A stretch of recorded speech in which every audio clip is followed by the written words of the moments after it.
We're very excited. We worked on an assignment in Longbook, coming up with questions, reading your biography, learning about US Cyber Command.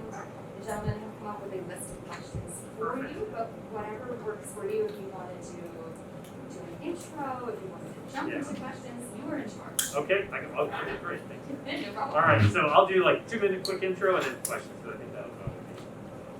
So, just a little bit of who I am. So I am 53 years old. I'm the Director of Operations at US Cyber Command. What that means is I work directly with about 340 people in my organization. The next one's about 1,500 people, and we help orient about 6,000 people. And we defend the nation against cyber actors and folks and adversaries that are trying to do create effects and steal our information. So when you think about your iPhone and things like that, we're trying to prevent folks from getting on your iPhone, taking your information, or manipulating that information. And so we're looking at the adversaries external to the United States. I've been in the Air Force for about 32 years. Went to college to get here to the United States Air Force Academy in Colorado. Some of my good friends at the Air Force Academy were BC High hockey players that came out there. So I know a few of your alumni pretty well. And then flew airplanes for 25 years, G1s, which is a supersonic bomber. That means I've gone to 760 miles an hour. And also flew some combat missions over Afghanistan. I've been doing cyber command now for a year and a half almost, and then I've been doing cyber work, information technology work. I'm a father of 5 kids. I have a 5th grader, 7th grader, senior in high school, a sophomore in college, and a senior. But with all that said, happy to take any questions you have, any topic that you might have related to the Air Force or anything else. Sure. What happened with that gas main shutdown that Russia hacked into our security system? What happened there? Oh, so you're talking Colonial Pipeline. Yeah. Okay. All right, so Colonial Pipeline was a criminal act. Okay, so what that means is that there is a group of people in Russia that are criminals. They use the internet to gain access to things and ransom them. So they'll go in and they'll basically get all the information that you would have as a company, encrypt it, send you an email that says, if you want your information back, you have to pay me so many millions of dollars. Some people have no choice and they do pay. Some people say, no, I have backups and I don't need to. What happened at Colonial Pipeline is they did that to the network that runs their business processes and their billing system and understanding what it was. So it wasn't affected the pipeline. So the pipeline was never in danger of being manipulated by this criminal. What happened there is they took down all the systems that basically run, when you go to class, where the shipment is going, and more importantly to a company. And then we overreacted up and down the seaboard there, thinking there was scarcity when there wasn't, and we created scarcity. Sure. Which criminals are we going? I have not known if they have been captured by Russia. I do think it's probably been. Within 32 years active duty. So I was 17 years old when I went to the Air Force Academy, and I've been doing it ever since. Sure.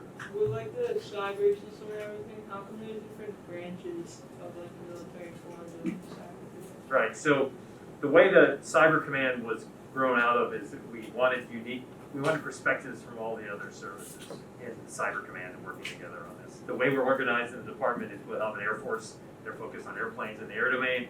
We'll have the Navy and the Marine Corps. They're in the same department. They focus on really the sea and creating and defending us and doing that. And then you have the Army, which is ground centric, the largest by far of the services that do that. So we don't have a separate service yet. I don't know if you pay attention. There is a Space Force now. That's a separate service, so you can go right from high school into the Space Force if you wanted to. But we don't have that in cyber yet, and I don't know for there yet.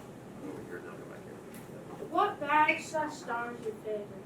What badge is my favorite? Wow, that's a question I haven't gotten. I thought it was ready for all of them. I'm not being taped, right? Probably my father. But I'm a cyber guy right now. But yes, these all represent, I'll kind of give a rundown of all the bling that I have going on here. So this means I worked on the Office of the Secretary of Defense staff. So Secretary Austin, he's the Secretary of Defense. I worked on this previous Secretary's staff. That's what that would mean. Just put in my name. This is US Cyber Command. That means I'm stationed at US Cyber Command right now. This one means that I'm a leader in the cyber community for the Air Force. That's what this badge means. And this means I'm a pilot. so I went to training in air there. And then these are all basically badges that show where I served. Some of them are for doing well in those places. Some of them are air medals for flying combat missions, and some of them are just longevity. So like this one at the bottom with all the things on it, this tells everyone they're looking at how long I've been in the service. Sure. Is it easy to fly a plane? It's not easy at first, but it's something that I could train all of you to do. Right? So if you want to do, you could. I'll come here and then I'll go back to you guys. Has there been a U.S. criminal who hacked into other countries? I would say in the abstract, I would say probably, yes. That's not necessarily my focus on the criminal. So the people that I work closely with, that's the FBI, the Secret Service. They're the ones that would primarily be looking at those kinds of criminals. Go back there, pardon. When you finished flight school, did you go straight into weaponized planes, or did you start with more missions deploying? So as we go through in the Air Force, there's all these screening mechanisms that go through to become a pilot. The first one is basic aviation. Does anyone in their family fly? Do you have private pilots? Okay, so there's some of that. So those kind of airplanes, you start there. And it's basically, they want to say, hey, do you have basic, what we call airmanship? Can you get in the air, manipulate an airplane, and do it safely? So that's one. The second, then we go there to jets. So we go through pilot training, it's a year long, and you learn to fly jets. They move faster, same type of skills are required, just faster, more complex, and you work on that. And then you go to, you track into whatever airplane.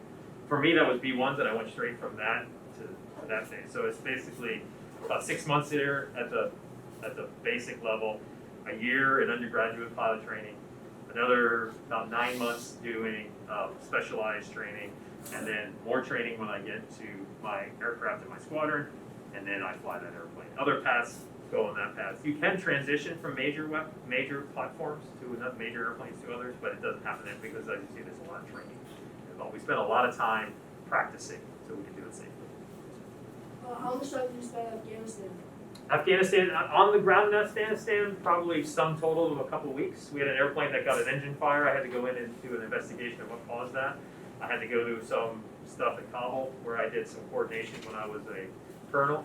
Over Afghanistan, about 700 hours of orbiting and flying missions over the top. I'll go here and then I'll go back. Sure. What made you want to become a pilot? I always wanted to go to space. The path to space I thought was through pilot training. Along the way I decided I liked doing this and wasn't ready to make the sacrifices necessary to do the space track, because there is a lot that goes there. And I really enjoy the activity that combines mental thinking about problems and solving things and the physical of it requiring your interaction of doing things. It's like driving a car but take it up like many, many levels. What has been your favorite mission or thing you've done for the military? The favorite thing I've done is there was a time when I was in charge of about 300 people, and we had a new technology that we were going to put on the airplane, and then we were going to immediately go deploy overseas for about 7 months in doing that. And so in that short period of time, I got to work very closely with a team of, first time it had ever been done. We were trailblazing, so we were setting how to do it. We were training ourselves on to do it, and then we were going and feeling that in the most intensive situation, in the most critical situation. So I really enjoyed doing that. Sure. What made you want to be a cyber person? The Air Force told me on that one. So when I got to a certain level, they said, hey, go do that. As you're going to find as you go off and do your careers and whatever you choose, when you get higher in level, they want more of your problem solving, your leadership, you're able to work with people, and your critical thinking. In other words, you can see something and you can kind of break it down and think critically about what's being presented to you. So when you get up in rank, that's what they do. They move me into cyber. And they bring all the technical challenges that are brought to me every day are very, very interesting. I enjoy it. Sure. How often do you meet the president? Or do you I have never met with the president. My boss does. Alright. So one away. I'm one away from that activity, and I prepared my boss for that. I have met with the Secretary of Defense. He's a cabinet level official. And I have briefed Congress a few times, so senators and representatives, and on cyber operations. But I have not been in the room with the president. So when you went into the cyber department, you didn't have did you have that much knowledge or was it mostly just using skills to learn about it? The Air Force trained me in everything I know.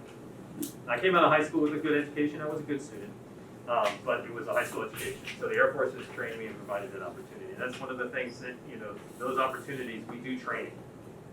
I would offer that that is where we still have the corner. There are places that get really good training and really disciplined, but the Air Force and the government service will make sure you have opportunities for training. Where did you go to high school? I went to Putnam High School in Putnam, Connecticut. I would not. I would still go to Air Force Academy. I have friends that are graduates of BC High. They would probably have different answers.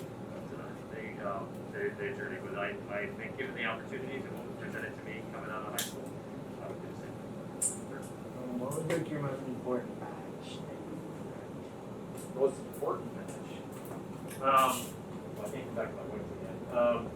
I think the ones that are unique to me here is the this one up here you can only earn when you're in a combat zone, and so I think that one's one that I know. Because again, I was there with a squadron. I was the leader of the squadron at the time, so those were good people. And I think that was, you know, I looked down.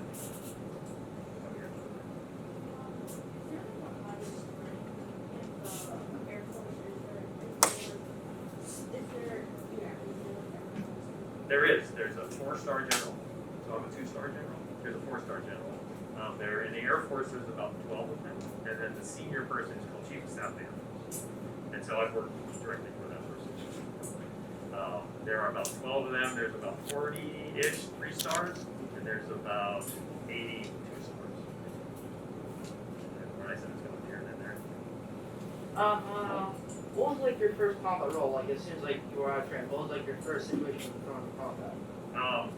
It was actually far down the line, right? So I know through your whole life we've been in combat in Afghanistan and Iraq, but that wasn't steady state before. We were in the Cold War for 5 when I was your age. And so I wasn't in that combat zone in a situation like that until 2010. What are the stars on your shoulders? So this is my rank. So the rank on the uniform goes here. So this means 2-star general, major general. And so for the general officers, when you're looking at it, goes brigadier general, so 1, major general 2, lieutenant general 3, and then just general if it's a 1st. And then I said I would I'll go here. Have you ever gone injured while serving in the town? I have not. Stay with the same plane throughout your career, like until it was out. In general, you do. You can transition across, but for me, you know, I could have gone potentially to fly the B-2. That's the one that looks like Batman's plane. If you've ever seen it, I could have done that. But that would have been transitioning at a time. And there's also, you build expertise and proficiency in certain, and when you go to a new one, you kind of go back down. So change is good, it's a new opportunity for new challenges, but at some point you get to a level that you're going to be able to have impact and responsibility in one. If you transition to something else, you may not have that same opportunity. Is there like a base or like a place where you work at, or like just go and attend? Yep, there is. So today I work in Fort Meade, Maryland, which is just north of Washington, D.C. And I share my base. I share with the National Security Agency, so we're on the same place. And so I'll just kind of go just to understand where I've been. So I'm going to go through this rapid fire. I left Putnam, Connecticut. I went to Colorado, to Phoenix, to L.A., to Texas, to South Dakota, to Boise, Idaho, to South Dakota, to Alabama, to DC, to South Dakota, to Boston. I went to school for a year here. To Qatar, to DC, to South Dakota, to DC. That's it. How much flying, like, what part of flying does like the plane doesn't by itself? Okay, so that's a really, there's a large scale, so, you know, Captain Smithburger, you remember the American Airlines airplane that landed in the Hudson River? Yeah. So most of the flights that we get on is completely automated, right? You take off and it's like rotate, boom, boom, boom, boom, and the computer flies. When you come back down, at some point you click it and you land. That's most commercial aviation. Military aviation is similar. When we're at just an altitude, it's, you know, I have the autopilot doing it. There's a little less automation in maneuvering the airplane because the computer does it that way. But you're training constantly to do like what Captain Smithburger did when he landed the airplane. That computer is not good, you know. All right. You ended up playing in the Hudson and nobody got injured or got So he hit a bunch of birds on takeoff, lost his engines, lost power, the plane was going to crash. And he saved it. How did your first time flying go? Poorly. So I've landed every airplane the same way. Every time my first flight, so my first actual flight where I was controlled was in gliders, which is really, that's my favorite type of flying. Because in the glider you get pulled up behind another airplane, and then you release the cable and it's gliding. You just glide like a bird.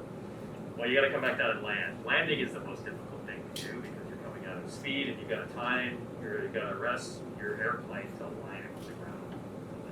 You've been on a commercial airplane, sometimes it goes well, sometimes it doesn't. My first landing, and every airplane is always very, very hard. And so that's how it goes. So that's the thing to take on that is, the other thing is I got plenty of flights where I got sick. And I'm like, here's the pilot, and I'm getting, nauseous and throwing up. And what I found though is when I'm in control, it doesn't happen. If you had your hand up for a while, I apologize. Have you ever flown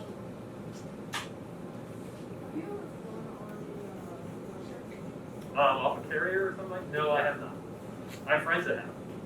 They spend it. That is one of the most challenging thing they do in naval aviation is land on an aircraft carrier. Because if you think of it, it's about 600 feet, which, maybe it's 900 feet, which is basically 3 football fields. And you're going about 120 miles an hour, and it's dark, and it's going in the day, and you're trying to put your airplane down. You catch a little wire, it's going to sit. It's pretty complicated.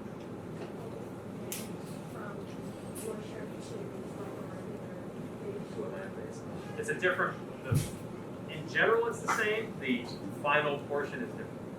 The way you do it. So the way I land, every airplanes I land works perfectly fine. If you want to hit this very specific place, flaring it out and all the nice soft landings and no one spills their drink in the bag, that doesn't really matter as much.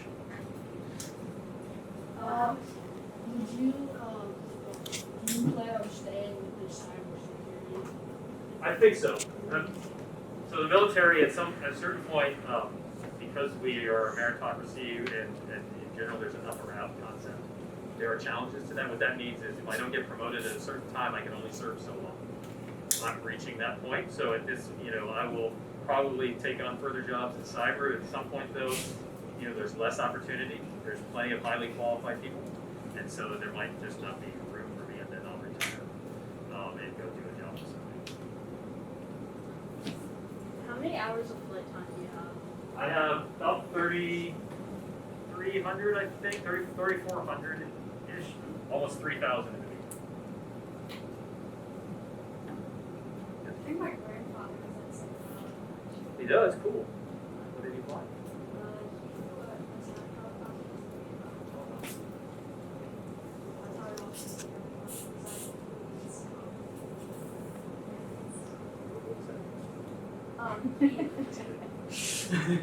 Bad joke, come on. I had to guess, I got it. Okay, what do you got? What's the normal altitude you guys fly at, or like the highest? Okay, in V1s, we fly less than you fly in a commercial airplane. So we're probably, this is 20,000 feet, about 4 miles up. It's on a commercial airliner, you guys are probably up in the high 30s, 1,000 feet. But we have other airplanes that go higher. That's just You flew the T-38 also, right? What one would you prefer flying, the T-38 or the D-1? They both fly actually quite similarly, the controls and the experience. The 38 is, it's more like flying, on the B1, it's a mission. I really enjoy the mission.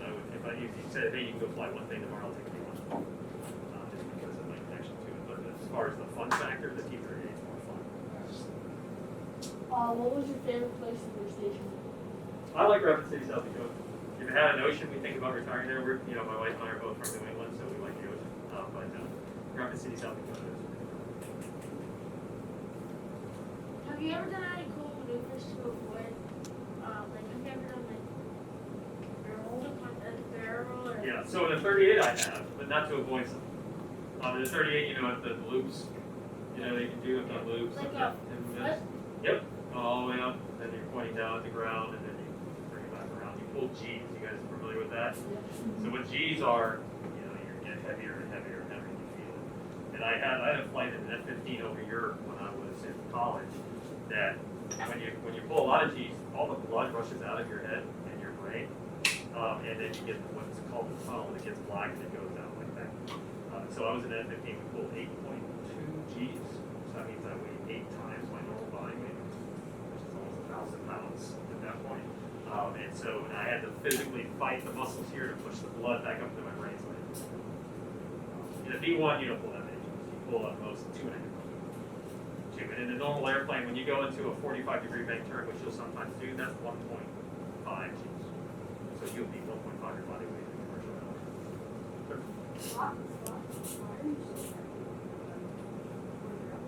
It's the force of the plane. You're pulling into the force, and you're pulling the airplane away from the Earth's gravity, and so it's forcing you down, and so it's counter. And so you feel like that. You're not actually that heavy, but that's the effect on your body. So when you see astronauts go into space on a rocket, it's like 13 days. And so you need things that help you keep the blood. So I would wear what's called a G suit, and it takes about a G away from it, so it helps keep the blood out of it. What happens is your blood cools in the lowest part of your body and tries to keep it out. Yep, G-force is G's. I have a question for some of our other classes. So Leo Casey's team, he has a very long question. Okay. Are you okay with that? All right. How do you intercept cyber criminals, and how do you decrypt their identities? I am intrigued with this aspect of cybersecurity. I would like to know if they have nationwide connections to devices and find cyber terrorists that way, or if they can connect to anyone's webcam or security cam. Another thing is if they are anonymous, how does the government recognize them as specific actors? Very clear. The Constitution and stuff, as you guys go over and study, there's the Fourth Amendment and things like that, right to privacy and free speech and things like that, so we don't do any of that. Externally, we can get into the systems, and really to find out who it is we create signatures in cyberspace. And what I mean by that is, your height. Someone would identify you by how tall you are, color your hair, color your eyes, your weight. In cyberspace, we also identify you by your behavior, where you're signing on from, what places you're traveling across, what your computer signature is. All those sort of things exist too. We can find that information. Even if people try to obscure it or encrypt it, we can do that sort of thing. As far as the technical accesses to that, really can't talk to that, but once we can get access to technical systems, then we continue to find ways to stay there and pull that information. Sure. You guys help with crypto and online banks?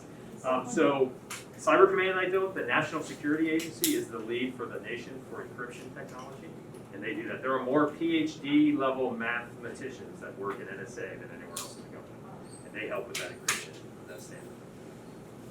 All right, let's see. Yep, right there. How good was the food in the Air Force? What's how good? What? Was the food in the Air Force? It's institutional food in some places, right? So I mean, when you're serving at the Air Force Academy, just think we feed 4,000 people in 20 minutes. 4,000 people in 20 minutes, so it comes out of big trays and it comes down and it's family style. And there's 10 of us that are there, and there's only so much food, so it's decent, but it's not gourmet. So. Did you teach any tricks to not get nauseous when you're flying? Well, it's interesting. So some of those is you train yourself to it. You do things that helps. But one of the things, so friends of mine that had problems getting nauseous, they had what they call the puke chair. And so they put you in a chair that spins around the jar. It's kind of like an amusement park ride. And they spin, and then you throw up. And then they put you back in the chair, and they spin you some more. It's miserable. But it's a way to desensitize you to that, and so enable that. And I mean, if you want to do something, sometimes you'll go to that length to see if you can train your body to do that kind of thing. So yep, we do help people with it. I remember you mentioning at one point on the good school in Boston. Where did you go? I went to JFK, so I did a senior level fellowship over at the Kennedy School of Government about national security policy. Have you ever been in any scenarios where you've purposely stalled your plane? Stalled it? Yeah. So stalling an airplane, there's two concepts of stalling an airplane. One of them is like what we think of an engine stall, where the engine stops working and it stalls. You'll never do that intentionally. The other one is where we stall the airflow. So the way an airplane works is you create lift, up through an airplane and lift and drag it so you can fly. And speed is created by working over the airplane's wing. That's how that works. And so when you're flying, you go up, you can stall the airplane, which means the wing is no longer creating lift. It's no longer keeping you up in the air. Commercial aviation should never do this, but we go with the airplanes to understand what happens and then we can recover it. The only way to recover a stall is you've got to get it back into the wind stream. So you're creating lift again and creating those differences in pressure. So again, you're flying. So when you stall it, you're basically a rocket and you're falling. And you got to make yourself an airplane again. Do they teach you how to do that? Yes. Yep. We teach those too, that we go up and we'll stall an airplane and put ourselves in a spin. So if you ever watched the original Top Gun, you know that flat spin going out to sea? Yeah. We do that, and then we teach ourselves how to come out. This question is from David Keith, around 9/11. So he Okay. asked, did you help get the two F-1 fighter jets together in 2001 from Cape Cod's Otis Air National Guard Base? I did not. When in 9/11, I was in Rapid City, South Dakota at the time Okay. when that happened, but I was not directly involved with that. But yeah, so we have folks right now that are on alert for a 9/11 type scenario in the Guard, in the Army National Guard, in the Air Guard, ready to do that kind of response now. On 9/11, we didn't have as a robust system as we do. Is that a permanent, like, on guard level? It is a permanent condition right now that we set. We can change that. Of course, yeah. Are any of like those kind of attacks, is there any aspect of it like cyber? For cyber attacks, like from adversaries into us. Or like are there any physical attacks that have any like cyber attacks? Yes, there's been times where we've seen countries like Russia do things in the Ukraine when they went and invaded there recently and do things in cyber. We have seen times when actors have gone against our financial systems. Back in, folks have gone in to try and decrypt data. If you remember the Sony picture hack, I don't know if you guys are old enough. There's a movie that's completely inappropriate for any of you to watch, but that was out there that, and the North Koreans then hacked Sony Pictures on response to that movie because it was just, it wasn't very nice to their leadership. It was making fun of them. So on like fighter jets or something like that, is there like a designated gunner or just a pilot control the guns? It's kind of dependent on which jet, but for the most part, no, we don't have designated gunners. The pilot will do, there's a lot of automation in there that the systems will work for them. But for the most part, it's either one or two people in there. And if there's two, there's a pilot and a navigator and a weapon system officer that will do that, help with that. But a lot of the airplanes like the F-35, the F-22, the most modern Air Force airplanes, it's just one pilot. Right.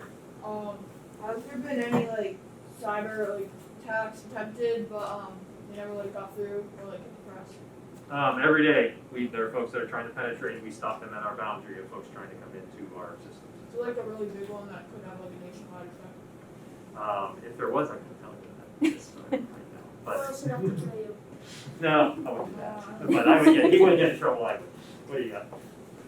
Have you ever been a gunner? I've been a gunner? No. The V1 we dropped bombs in combat, so I've done that, but I've never been a gunner. Like firing bullets or missiles. What's the country with like the most like trying to hacks into the There's US? kind of two that continually fight for that, criminals and nation endorsed actors. China, People's Republic of China, followed closely by Iran and North Korea. Are some of those criminals who try to do this thing every single day just not worth it to go and try to like harass? Like they're not very big. Like it's easy to stop them every time they try to.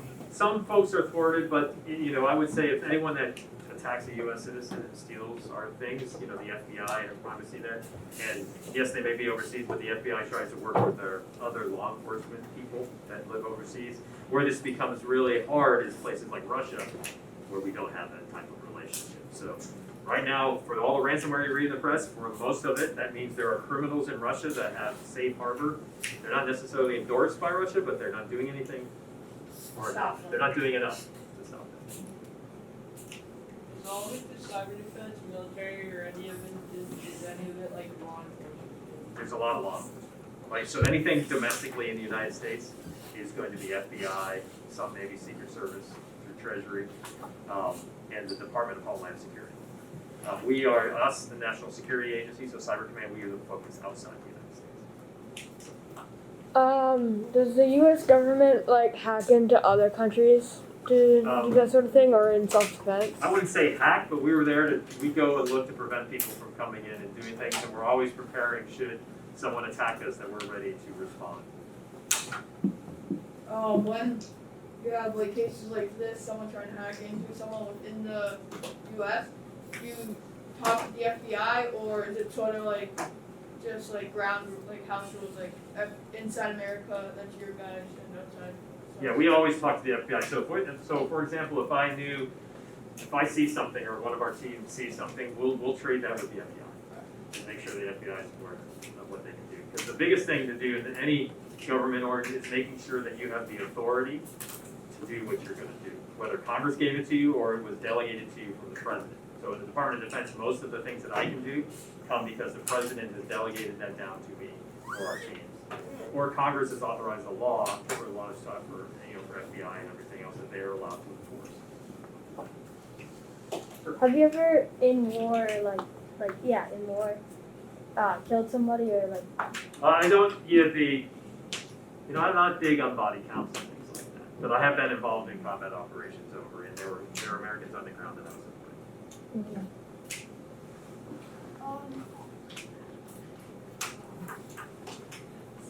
Okay. Killian, think about it. Yep, I can come I'm- back. All right. I'm gonna steal the last Yep. question one of the last questions if I may, keeping an eye on time for us. We've got 4 minutes left. So the question that the guys needed to answer, all of the different classes needed to answer was, how does our study of physical geography have real world application to our national defense? Okay. I told them they'd get a 0 if they said no. So they all needed to come up with some version of yes. Okay. So study of physical geography. How does Okay. it help us? Yes, it does. So just understanding. So neighbors matter in some of this case, right? So it's for example understanding where the China is, People's Republic of China, who their neighbors are, and who feels most threatened by them. If you remember, we're a little over 300 million people in our country. China has 1.3 billion people in that country. The size of China is, I think it's like 4.5 times the size of the United States, somewhere in that ballpark. So those kinds of facts and dimensions, those matter when we're thinking about how we would then compete and ensure our national interests and those sort of things. So the understanding where they are, like in my mind, just as a pilot too, as an aviator, I have a picture of where everything is in relation to everything else as we're going through. Because real geography, people have to live somewhere. Yes, we're in the cyber domain, but people have to inhabit somewhere. And in for example, just the fact that they're in Russia doing things to us, where they're physically located matters, and understanding that access that we would have to that. So I know like you answered like the proudest part of being in the Air Force, like when you were trailblazing with one of those new technologies. Do you have something like similar to that while doing cybersecurity? Yeah, so there are certain operations which I can't talk about here that I'm pretty proud that I was able to help enable them. And my role now, as you get more senior, is I provide the environment, the direction, and the tools and training so that someone else can execute. And I've seen some of our teams do some really good things that I had a small part in making sure that they were able to execute that. So yes, there are those that I can't give very specifics, but I have seen those happen for some of our teams. This question might, I guess, are you related to President Kennedy? I am not. I do get that question occasionally. Can you like see inside of Area 51 is your security clearance? Area 51C inside of Area 51. I have been allowed to fly over it, and that's all I will say.